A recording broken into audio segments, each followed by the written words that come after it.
While we wait for the NHL trade action to pick up today, we do have some other news to discuss. We have a couple of pretty significant signings here between Boston and Ottawa. We do have one small trade to happen really early this morning between Pittsburgh and Winnipeg. We'll discuss all the latest coming up next.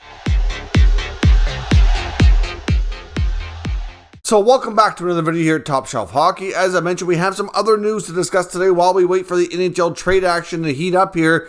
First up, there was one small trade that happened. I'm not sure if you want to call it late last night or really early this morning, depending on, I guess, on where you're located geographically here. But the Penguins have acquired defenseman Nathan Beaulieu from the Winnipeg Jets in exchange for a 7th round selection. Now, Beaulieu is on long-term injury reserve, so Pittsburgh can place him there, but they first have to have him on the active roster. Be cap compliant, and then put him back on LTI. So that's been completed. I'm not sure what the status is of his injury and when he's going to be able to return. So we'll see. There could be an additional move corresponding with that coming later today. Time will tell. But we do have a few other signings to discuss, including the Ottawa Senators signing goaltender Anton Forsberg, who signs a 3-year contract extension at $2.75 million. Now, you might have an argument that maybe it's a little bit too long and maybe it's a little bit too much. I think some people might have preferred maybe 2 years at 2.5 or something to that effect. But you know what? Anton Forsberg has bounced around a lot. He went through waivers 3 times last year. Landed in Ottawa, has played exceptionally well. He's really helped stabilize the position. When Forsberg's not in the net is when they have their worst games. Philip Gustafsson, even though he had progress last year, has not been able to kind of carry on from that and take the next step to becoming a full-time NHL goaltender. Matt Murray has had his struggles again. He has played well at times for small stretches, but then it seems like when that starts to happen, he gets hurt. So he's been extremely unreliable. I would like to think that Matt Murray's time in Ottawa might be coming to an end here. It's believed that he's hurt right now and won't play anymore this year. I would think that either a trade with retained salary or a buyout is possible for the offseason. I do think it's important for Ottawa probably to try to move on from Murray if possible. It's even possible that Gustafsson might be on a move as well. It's believed for the time being that they're probably going to send Gus back to Belleville, bring up another young goalie that they're very high on as well, Mads Søgaard, who was another high draft pick that's had a solid junior career, really solid, and has had some decent amount of success starting off his pro career in the minors. So we'll see where things are at with Søgaard, and then they can kind of reevaluate into the offseason, but kind of go from there. But I think the Forsberg signing really helped stabilize things. He's been real solid, and as much as it might be a slight overpayment, I think it's something they needed to do,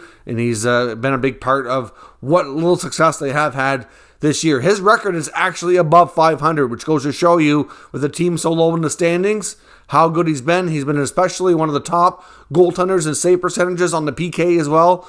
So oftentimes their best PK guy, which you hear all the time from hockey analysts saying the goalie has to be the best penalty killer, and he's been that for Ottawa night in and night out. Another interesting signing today is the Bruins signing forward Jake Debrusk to a 2-year contract extension at $4 million a season. Now, some might say, well, Jake Debrusk has requested a trade. Why would they sign him? And it's to alleviate some concerns other teams would be having. Now, is it possible that Jake Debrusk stays? I do think there's a slim chance, but at this point, we still are led to believe that the trade request has not been rescinded. It's still on the table. The Bruins are still entertaining it, but Debrusk has played better as of late due to some injuries and changes in the lineup. He's had an opportunity to play it more on the top line, which is certainly he's been doing well with. But Jake Debrusk has done that off and on his entire career. He's had moments of brilliance where he's looked real solid top 6 power forward, but then he seems eventually he kind of disappears and kind of really steps back. So that's been the issue with Debrusk. That's what's frustrated Boston, which is why he's often ended up lower in the lineup, which is why he's decided that it's best to ask for a trade and get a fresh start somewhere else. So the Bruins are believed to still be considering trading him, if not before the deadline, but into the offseason. But this will help acquiring teams be a little more comfortable, because where he is still in an RFA, the qualifying offer he was due this offseason was, I think, closer to 4.5 or 4.6 or something like that. So it kind of shaves off about $500,000 a season for what he's actually signed for now. He has a contract. They know what he's going to be getting paid, which will make things easier if they do decide to facilitate a trade. But the way he's played as of late, it's possible he gets moved today, but I won't be shocked if he doesn't. They might decide to hold on to him and see what happens, and then take care of this in the offseason. But either way, it's a good contract for him, which he needs no matter what, whether he stays in Boston or moves on. So stay tuned to Top Shelf Hockey, and we'll keep you up to date with all the NHL trade deadline action for 2022. It's going to be a busy day, so certainly stay tuned. Subscribe if you're new, and we'll catch you next time.